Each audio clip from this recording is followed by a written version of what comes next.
दोस्तों अस्सलाम वालेकुम वरहमतुल्लाहि वबरकातुहू। सबसे पहले मैं आपको अपनी चैनल पर खुशामदीद कहता हूँ। आप सभी दोस्त जानते हैं कि हम बात कर रहे हैं detailed history of Jammu and Kashmir की। तो इस हवाले से हमने दो लेक्चर्स ऑलरेडी अपलोड किए हैं।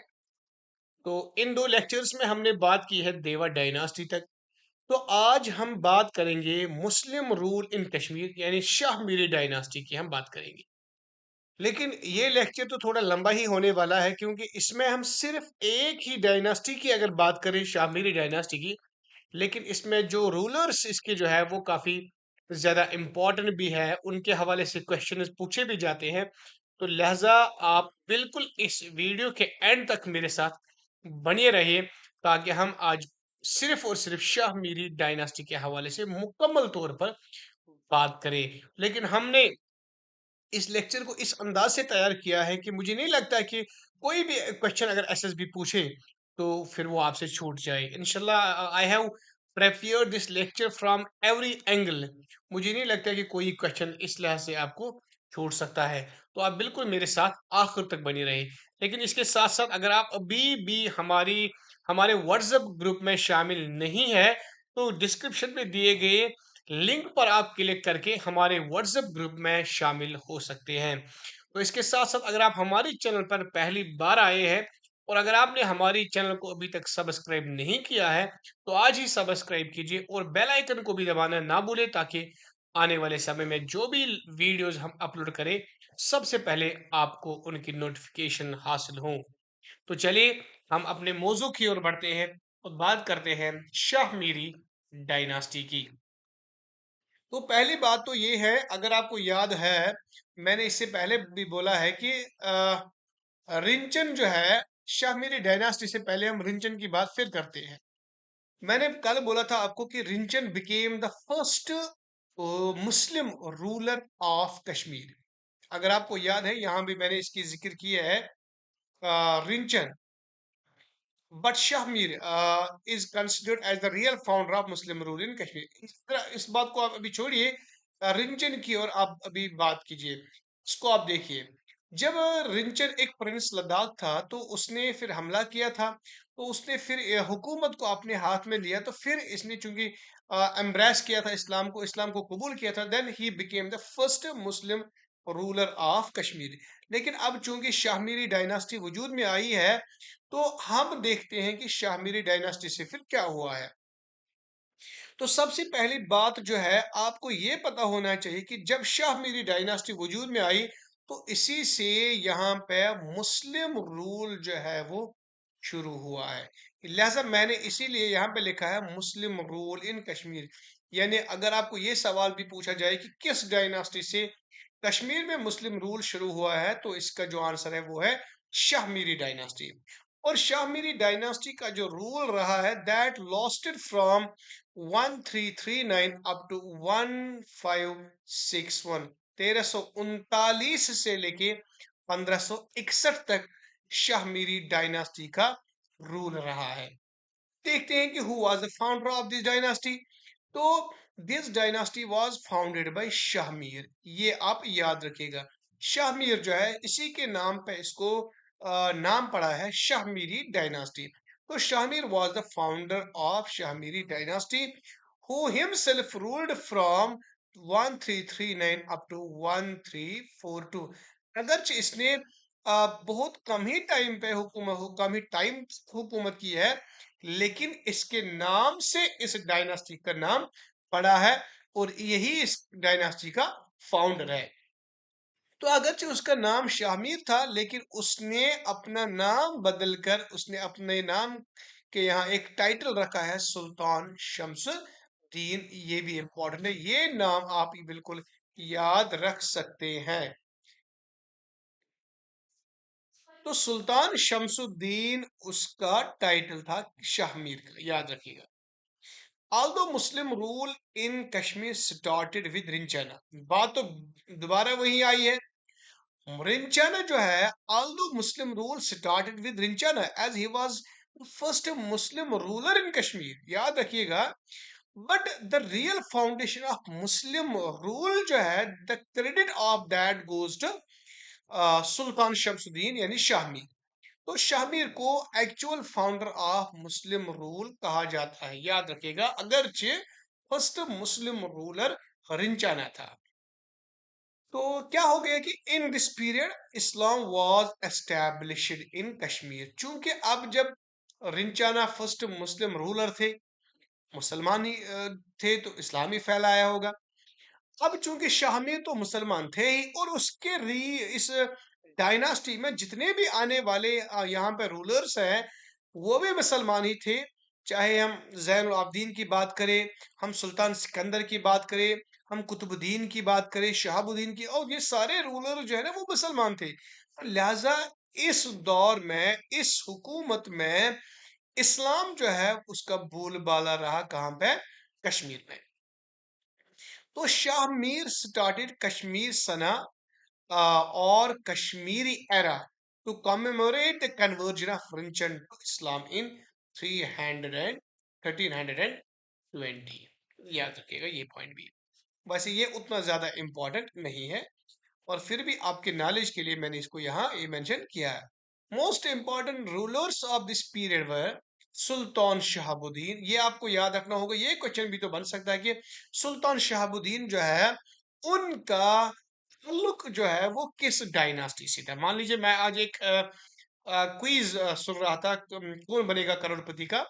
ऐसे ही मैं बैठा तो मैं वो मतलब सामने आ गया, तो उधर एक क्वेश्चन पूछा गया था कि रजिया सुल्तान जो है वो किस डायनास्टी से ताल्लुक रखती थी, यानी she belong to slave dynasty. इसी तरह ये क्वेश्चन भी तो बन सकता है कि सुल्तान शहाबुद्दीन जो है वो किस डायनास्टी से ताल्लुक रखते थे, वो किस डायनास्टी के रूलर थे। तो ये याद होना चाहिए आपको कि Sultan Shahabuddin was the ruler of Shahmiri dynasty. Rule जो है that lasted from 1354 to 1373 AD, and Sultan Zainul Abidin, and the rule of Sultan Zainul Abidin, he is very important ruler of Shahmiri dynasty, and he is also known as Badshah the Great. And the actual name of Sultan Zainul Abidin was Shahi Khan, but he is considered as a Zainul Abidin, and his rule lasted from 1420 to 1470। That means he ruled over for 50 years। याद रखिएगा। तो these were the main rulers of this dynasty। वो इनके बारे में हम आगे पढ़ेंगे। फिलहाल अभी याद रखिएगा कि who were the main rulers of Shahmiri dynasty, और उन्होंने कहां से कहां तक रूल किया है। And the last ruler of this dynasty was Habib Shah। तो अब सबसे पहले हम बात करते हैं सुल्तान शहाबुद्दीन की। एक एक रूलर की हम बात करेंगे। Now we will see the what was the main contribution of Sultan Shahabuddin। He was a great ruler who led many campaigns and conquered many regions like Sindh, Kabul, Ghazni, Kandahar, पखाली, सावत, मुल्तान। ये सारे जो areas हैं ये उसने कनकियर किए हैं। और इसी चूंकि आपने पढ़ा होगा, अलेक्जेंडर का नाम आपने सुना होगा, ललित द्वितीय का भी नाम आपने सुना होगा। चूंकि अलेक्जेंडर का ये ख्वाब था कि मैं पूरी दुनिया को फतह करूं, और ललित द्वितीय ने भी अपने दौर में बहुत सारे इलाकों को, बहुत सारे एरिया को कनकेयर किया था, और उसी के बुनियाद पर ललित द्वितीय को नाम दिया गया था अलेक्जेंडर। और इसी तरह चूंकि अब इसने बहुत सारा एरिया फतह किया है, और इसी तरह शहाबुद्दीन ने भी ललित द्वितीय और अलेक्जेंडर की तरह ही बहुत सारे इलाकों को फतह किया था, और उसके बुनियाद पे, उस गुड एडमिनिस्ट्रेशन के बुनियाद पे, और एक अच्छा कनकिरर होने के बुनियाद पे उसको ललित द्वितीय ऑफ मिडीवल कश्मीर का खिताब भी मिला। वो ललित द्वितीय ने जिस तरह बहुत सारे इलाके फतह किए थे, सुल्तान शहाबुद्दीन ने भी उसी तरह बहुत सारे इलाके फतह किए, और उस बुनियाद पे सुल्तान शहाबुद्दीन को नाम पड़ा है ललित द्वितीय ऑफ मिडीवल कश्मीर। तो ये आपको पता होना चाहिए। तो he faced an invasion of the ruler of Kashgar Central Asia who later claimed Ladakh और बाल्टिस्तान। ये भी आपको पता होना चाहिए। Sultan of Kashmir led an army towards Delhi he conquered Kangra during the expect. अब आप खुद समझ सकते हैं कि ये कितना अच्छा और ग्रेट लीडर था किसका, शाहमीरी डायनास्टी का। He was ultimately opposed by Firoz Shah Tughlaq on the banks of Sutlej. Later it was decided that all the territory from Sirhind to Kashmir was part of Kashmir. क्योंकि जब ये बार बार अटैक्स कर रहा था, इन्वेजन कर रहा था बाकी इलाकों पे, तो फाइनली वो हिंदुस्तान का बादशाह भी तंग आ गया, तो उसने यह डिक्लेयर कर दिया है कि सिरहिंद से लेके ये सारा किसका हिस्सा है, कश्मीर का। तो सुल्तान शहाबुद्दीन जो है founded a new town and named it Shahabuddinpur, that is nowadays known as Shadipur. तो सुल्तान Shahabuddin was also an able administrator and he governed his kingdom with firmness and justice. And this was all about the great ruler of Shahmiri dynasty, Sultan Shahabuddin. I hope you got my point about Sultan Shahabuddin. उसके बाद यहाँ पे है Qutubuddin. Sultan Qutbuddin was the next ruler of this dynasty. Mir Sayyid Ali Hamadani along with 700 followers visited Kashmir during his। ये question तो एक बार SSB ने बिल्कुल पूछा है जहां तक मुझे याद है, और आपको भी पता होना चाहिए, हालांकि इसके बारे में हमें ज्यादा कुछ याद नहीं रखना है, लेकिन इतना जरूर पता होना चाहिए कि वो शाह मीरी डायनास्टी का एक इम्पोर्टेंट रूलर था, और उसी के दौर में मीर सईद अली हमदानी रहमतुल्लाहि अलैह 700 फॉलोअर्स के साथ कहां पे आए, कश्मीर आए। तो उसके बाद है सुल्तान शाहमीरी यानी सिकंदर शाहमीरी, यानी जिसको आप सुल्तान सिकंदर के नाम से जानते हैं। सुल्तान सिकंदर के बारे में अक्सर क्वेश्चंस तो बिल्कुल पूछते हैं, लिहाजा आप ध्यान दीजिएगा कि सुल्तान सिकंदर कौन थे और क्या क्या क्वेश्चन इसके हवाले से बन सकते हैं। Sikandar Shahmiri better known as Sikandar Butshikan, ये तो सबसे बड़ा पॉइंट इसमें है। सिकंदर बुद्ध शिखर इसको क्यों कहते थे वो हम आगे पढ़ेंगे। Sikandar the icon iconoclast was the sixth sultan of the Shahmiri dynasty of Kashmir. अब he ruled the kingdom from 1389 till 1413, 1379 से 99 से लेके तो 1413 तक इसने हुकूमत की है। ये पॉइंट मैं अभी बता दूंगा ये क्या है। He destructed numerous old temples, prohibited Hindu rites, rituals and festivals, and even prohibited the wearing of clothes in the Hindu style। चूंकि इसने क्या किया है, ये जहां पे सुल्तान सिकंदर मंदिर देखते, जहां पे ये आइडल्स देखते जिनको हिंदू वो वर्शिप करते हैं, तो ये क्या करते थे, ये उनको डिस्ट्रॉय करते थे, और इसी बिना पे उनको आइडल डिस्ट्रॉयर यानी बुद्ध शिकन का नाम पड़ा है। ये क्वेश्चन तो बन सकता है कि किस रूलर को आइडल ब्रेकर या आइडल डिस्ट्रॉयर का नाम पड़ा है या बुद्ध शिकन का नाम पड़ा है, तो वो है सुल्तान Sikandar. He is well known the king of Kashmir. Sikandar earned the sobriquet of Buddh Shikan or idol breaker due to his actions related to the destruction or desecration of numerous temples। ये आप देख सकते हैं heritage है, shrines वगैरह, उनको उसने क्या किया है, खत्म किया है, तोड़ा है।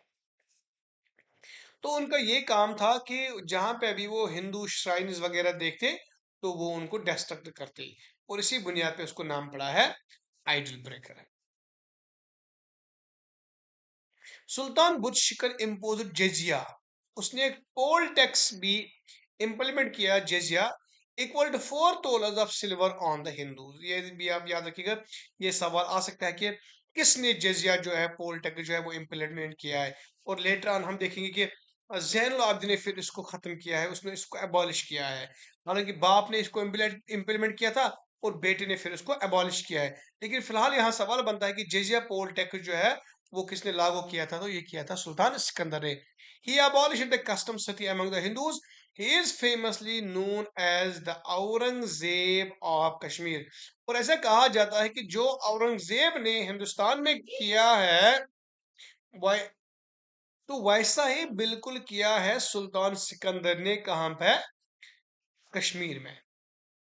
तो Khanqahi Mohalla was built during his reign, ये भी आप याद रखिए। अब आती है बारी इस डायनास्टी के सबसे ज्यादा इंपॉर्टेंट और सबसे ज्यादा महान लीडर की, जिसका नाम है शाही खान, या आप कह सकते हैं जैनुल आबिदीन द ग्रेट, या the great Sultan of Kashmir, या बादशाह भी कह सकते हैं। तो Zainul Abidin was the eighth sultan of Kashmir who ruled for a period of 50 years। ये आप याद रखिएगा, सुल्तान जैनुल आबिदीन ने 1420 से लेके 1470 यानी 50 years उसने रूल किया है। Of all the sultans he sat on the throne of Kashmir, Zainul Abidin was undoubtedly the greatest। याद रखिएगा, इस बात में कोई भी शक नहीं, जितने भी रूलर्स कश्मीर की गद्दी पे, कश्मीर के थ्रोन पे बैठे हैं, चाहे वो देवा डायनास्टी के हों, शाहमीरी डायनास्टी के हों, या बाकी गुप्ता डायनास्टी के हों, उन तमाम में एक ग्रेट लीडर कह सकते हैं, या द ग्रेटेस्ट लीडर अगर आप देखें तो सुल्तान जैनुल आबिदीन को ही कंसिडर किया जाता है। He was known by his subjects and indeed still is known as Badshah, यानी द ग्रेट किंग, एंड उसको अकबर ऑफ कश्मीर भी कहा जाता है। On the base of religion उसको अकबर ऑफ कश्मीर कहा जाता है। जिस तरह मैंने अभी बोला है आपको, शहाबुद्दीन को क्या बोला जाता था? उसको बोला जाता था कि ललित द्वितीय ऑफ मिडिवल कश्मीर। किस बुनियाद पे? चूंकि उसने बहुत सारे इलाकों को एनेक्स किया था, उनको अपना कनकेर किया था, तो उस बुनियाद पे उसको ललित द्वितीय का नाम पड़ा था। और इसी तरह रिलीजन के बुनियाद पे यहाँ, क्योंकि जिस तरह अकबर जो थे वो लिबरल थे, उसने अपना ही एक मजहब निकाला था, दीन इलाही, शायद मुझे जहां तक मुझे याद है 1581 1582 में, जहां तक मुझे याद है, if I am not wrong. तो इसी तरह उस बुनियाद पे यहाँ पे on the base of religion, religion flexibility we can say, Zainul Abidin को फिर नाम पड़ा है अकबर ऑफ कश्मीर। तो शाही खान है सन ऑफ सुल्तान सिकंदर। अभी मैंने बोला है कि ऊपर हम सुल्तान सिकंदर की बात कर रहे थे, तो ये शाही खान यानी जैनुल आबिदीन उसी के बिल्कुल बेटे थे। ये रूलर ऑफ कश्मीर था। Was charged with the rule of the kingdom of Kashmir when his elder brother Elisha left the kingdom on a pilgrim to Makkah। तो ऐसा देखा क्या हो गया, जैनुल आबिदीन का जो भाई है, उसका नाम था अलीशा। जब वो रूल कर रहे थे यहाँ पे, तो उसको फिर मक्का जाना पड़ा हज के लिए।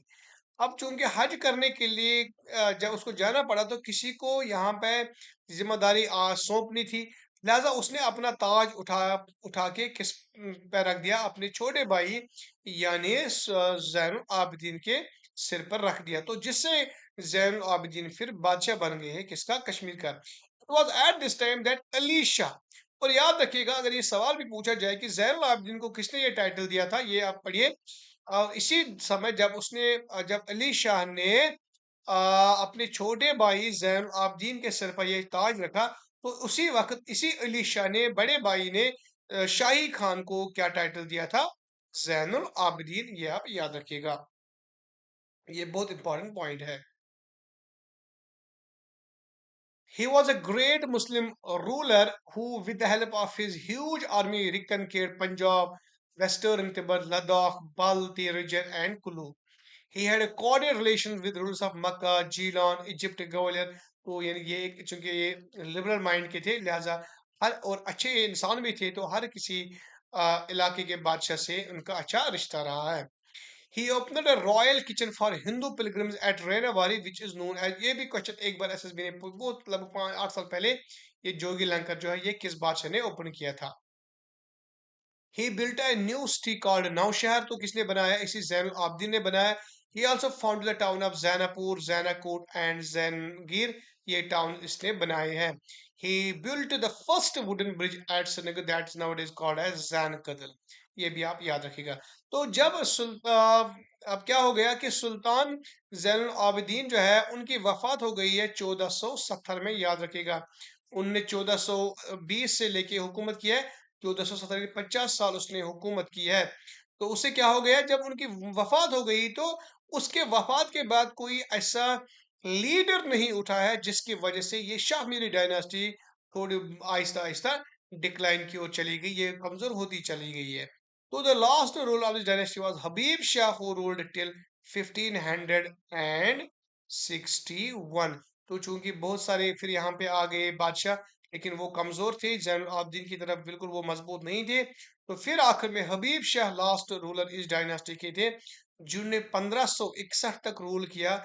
और इसी के साथ फिर इस डायनास्टी का क्या होता है, खात्मा होता है।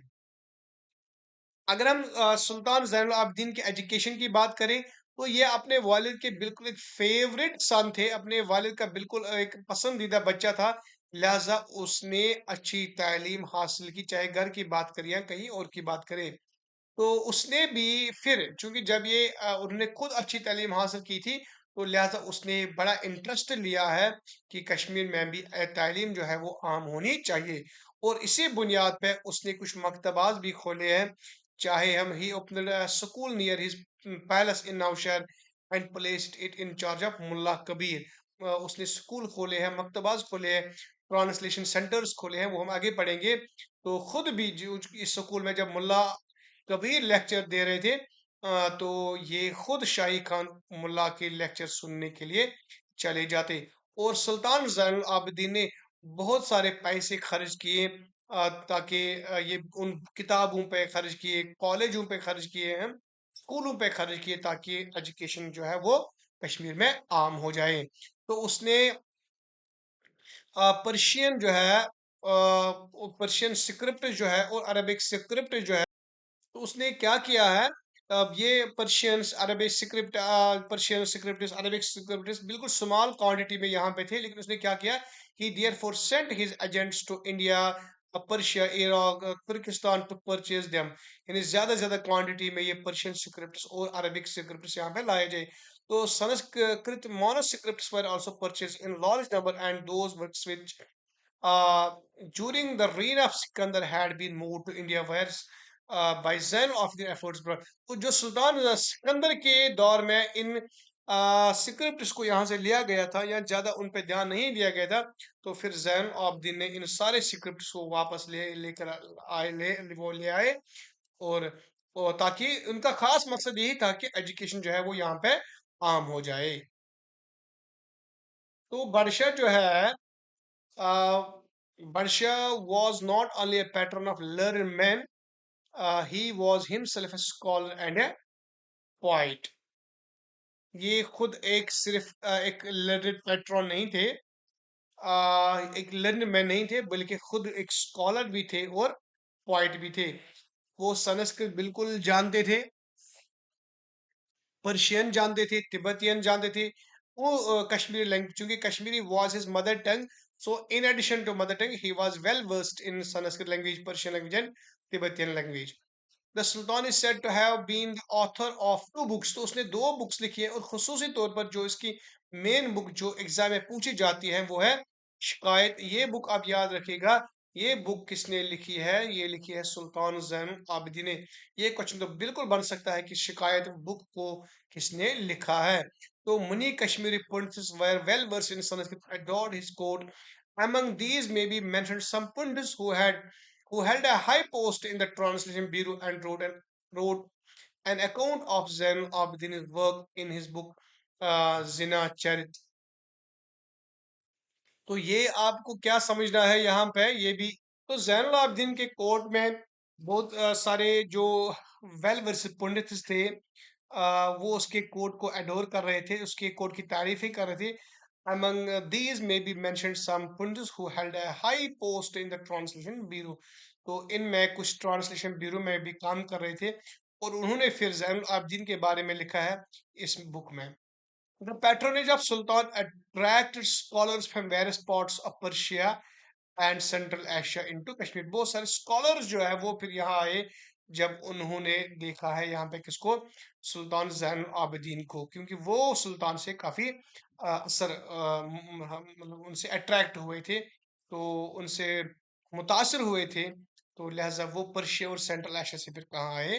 कश्मीर। हालांकि ये क्वेश्चन तो एग्जाम में नहीं पूछे जाएंगे, लेकिन फिर भी आपको पता होना चाहिए। सुल्तान established a translation bureau in which Persian books were translated into Sanskrit and Sanskrit into Persia। तो उसने एक ट्रांसलेशन ब्यूरो, जो मैंने ऊपर कहा कि उसने एक स्कूल के अलावा उसने एक ट्रांसलेशन ब्यूरो भी यहाँ पे खोला था, जिसमें Persian books were translated into Sanskrit, and vice versa, Sanskrit books were being translated into Persia. So, by the order of Sultan, Mullah Ahmad translated Mahabharata and Kalhanas Raj Tarani into Persia. This is a very important point. It's by the order of Sultan Zainul Abidin that Mullah Ahmad translated Mahabharata and Raj Tarani into Persia. याद रखिएगा. And he also translated एक उसने एक book को भी translate किया है. He also translated Yusuf Sulaikha, which was written by Siriwara.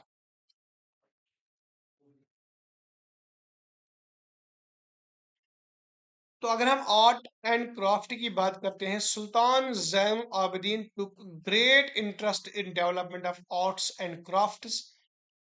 He invited trained craftsmen from other countries, especially Central Asia, to train his subjects. क्योंकि वो समझता था कि यहाँ पे काम उतना ज्यादा नहीं है, लिहाजा उसने इनवाइट किया क्राफ्टमैन को बाकी ममालिक से, ताकि यहाँ का जो यूथ है उनको ट्रेन करे इन काम में.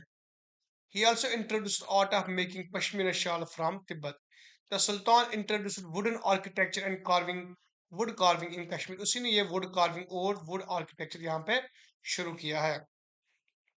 Among some of the industries introduced by him maybe मतलब maybe carpet, paper mache, paper making, silk making. All these are introduced by Sultan Zainul Abidin. तो अगर म्यूजिक की बात करें तो Sultan Zainul Abidin was the great lover of music and other fine arts. He always made generous allowances to musicians. The Raja of Gwalior, hearing of the Sultan's taste for music, sent him all the standard books on music. Raja of Gwalior को जब ये पता चला कि सुल्तान great lover of music है, तो उसने music के हवाले से बहुत सारी इंपॉर्टेंट बुक्स जैनुल आबिदीन को भेजी. Gwalior has been the center of this art and later was proud of its association with Tansen. It was thus indeed due to Zain Abidin that music in Kashmir reached a high pitch of तो ये कश्मीर में अगर music की बात करें तो ये because of Sultan Zainul Abidin कि it reached its climax during his period. The Sultan also reintroduced the art of drama and dancing, which had suffered due to the Puritanism of Sikandar. चूंकि सुल्तान सिकंदर ने इन सारे गैर शरी जो fall है उनको बंद कर दिया था, लेकिन उसके बेटे सुल्तान जैनुल आबिदीन ने इनको फिर से बहाल कर दिया. ड्रामा हो, डांसिंग हो, उसने सारी चीज़ों को बहाल कर दिया. Many actors and dancers, both male and female, came to Kashmir at his invitation, and the king would hold special festivals for their performance. बिल्कुल उन्होंने दावत दी है, मेल हो फीमेल हो चाहे एक्टर हो डांसर हो, उसने उन सारे को क्या सारे लोगों को क्या दिया, दावत दिया है कहाँ पे, कश्मीर में, ताकि वो यहाँ पे अच्छी तरह से परफॉर्म कर पाए और उनके लिए एक बाज़ाब्ता तौर पर फेस्टिवल भी हुआ करते थे. तो जैनुल आबिदीन की अगर पब्लिक वर्क्स की बात करें तो जैनुल आबिदीन एक ग्रेट लीड बिल्डर भी था. उसने बहुत सारे टाउन्स बनाए हैं, चाहे हम जैनपुर की बात करें या जैननगर की बात करें. These are the towns which are built by Zainul Abidin. तो अगर the sultan Zainul Abidin built magnificent places at Zangar by the name of Zanadab. याद रखिएगा, Zanadab was later burned by down by Czechs. ये क्वेश्चन भी कभी कभार, जहां तक मुझे याद थोड़ा थोड़ा है, तो ये क्वेश्चन तो पूछा गया था कि Zanadab को किसने बर्न किया था, तो ये चेक्स ने फिर बर्न किया था. He laid down several gardeners there who also built an artificial island in water of Wula Lake by the name of Zandalang. ये आपने देखा होगा. और two in Dal Lake which are called Sonalang and Rupalang. अगर river झीलम की बात करें तो उस पे उसने एक बहुत वुडन ब्रिज बनाया, बहुत बड़ा ब्रिज बनाया है, वुडन ब्रिज, जिसका नाम है जाना कदल. He opened many dispensaries and employed many hakims and vedas there. He took keen interest in agriculture. He developed the irrigation system by making a number of tanks, canals, and dams. ये तो सारा आपको फिर याद होना चाहिए. The Lachamkul carried the water of the Sindh River to the new town of Naushar, founded by the Sultan. तो ये भी किसने फाउंड किया है? ये कल किसने फाउंड किया है? सुल्तान जैनुल आबिदीन ने ही फाउंड किया है. अगर रिलीजन की बात करें तो Zainul Abidin will always be known in history. He made Kashmir the real paradise in which men of all religions and nationalities mingled together and shared on one another's joys and sorrows. यहाँ पे उसने जो है आपस में भाईचारा कायम किया था. मुस्लिम हिंदुओं का दुख दर्द समझते और बाकी मजाहिब लोगों का दुख दर्द समझते. उन्होंने भाईचारा का आपस में कायम किया था. तो one of the most outstanding feature of Zain of reign was just and liberal treatment that was meted out non Muslim. मैं ऐसा कह सकता हूं कि जो रविया सुल्तान सिकंदर ने गैर मुस्लिमों के साथ किया था, उसके बिल्कुल अपोजिट ने उसके बेटे ने किया है. उसका बिल्कुल अपोजिट उसके बेटे ने किया है. जो सुल्तान सिकंदर ने उनको उन पे काफी ज्यादा ज्यादती की थी. जजिया को इम्प्लीमेंट किया था. हिंदुओं को अपने कपड़े जो कल्चर के हिसाब से वो लगाते, उनको नहीं लगाने दिया. लेकिन ये सारा के सारा जो है उसके खिलाफ किया किसने? जैनुल आबिदीन ने, जिससे भाईचारा कायम रह गया है यहाँ पे. So the Sultan allowed the Hindus complete freedom of worship and recalled those who had fled to Jammu and Kashtawar. अब चूंकि सुल्तान सिकंदर के दौर में जो गैर मुस्लिम जम्मू चले गए थे, कश्तवाड़ चले गए थे, सुल्तान सिकंदर के डर से, या उनको इबादत करने नहीं देते थे, तो अब इसने क्या किया है? सुल्तान जैनुल आबिदीन ने उनको कंप्लीट फ्रीडम दी है और ये कहा कि जिस तरह आपको इबादत करनी है आप उस तरह करिए. और उन हिंदू गैर मुस्लिमों को रिकॉल किया है, वापस कश्मीर बुलाया, जो डर से चाहे कश्तवाड़ चले गए थे या जम्मू चले गए थे. तो वो he even permitted those who had become Muslims under the duress to return. अच्छा, जो सुल्तान सिकंदर के डर से जो गैर मुस्लिम मुसलमान बन गए थे, तो उनको उसने कहा कि अगर आप चाहें तो आप अपना मजहब वापस कबूल कर सकते हैं, वापस अपने मजहब में जा सकते हैं. और उसने जो सुल्तान सिकंदर ने सती जो उसने किया था, उसको भी यहाँ पे सुल्तान जैनुल आबिदीन ने फिर प्रोहिबिट किया है. तो उसने जो या सुल्तान सिकंदर ने काफी टेम्पल्स को डिस्ट्रॉय किया था, लेकिन उन्हीं टेम्पल्स को फिर वापस जैनुल आबिदीन ने रिपेयर किया है और उनको दोबारा बनाया है.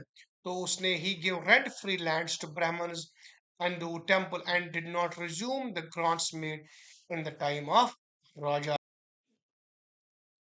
तो ये था. कोशिश की है मैंने जल्दी कम टाइम में ज्यादा से ज्यादा हो जाए. तो ये हो गया हमारा पूरा शाह मीरी डायनास्टी. उम्मीद है कि शाह मीरी डायनास्टी के बारे में आपने पूरी इंफॉर्मेशन हासिल की होगी. इसके हवाले से जो भी क्वेश्चन बन सकते हैं, तो वो सारे बिल्कुल आपने नोट किए होंगे, मुझे पूरी उम्मीद है. तो आप बिल्कुल हमारे साथ बने रहेगा, आगे भी हम इस सीरीज को बिल्कुल ले चलेंगे. कल इंशाल्लाह नया वीडियो आ जाएगा इसके आगे, जो डायनास्टीज होंगी. तो अगर आपने अभी तक भी हमारे चैनल को सब्सक्राइब नहीं किया, जरूर सब्सक्राइब कीजिए और बेल आइकन को दबाना ना भूलिए. अस्सलाम वालेकुम वरहमतुल्लाहि वबरकातुहू.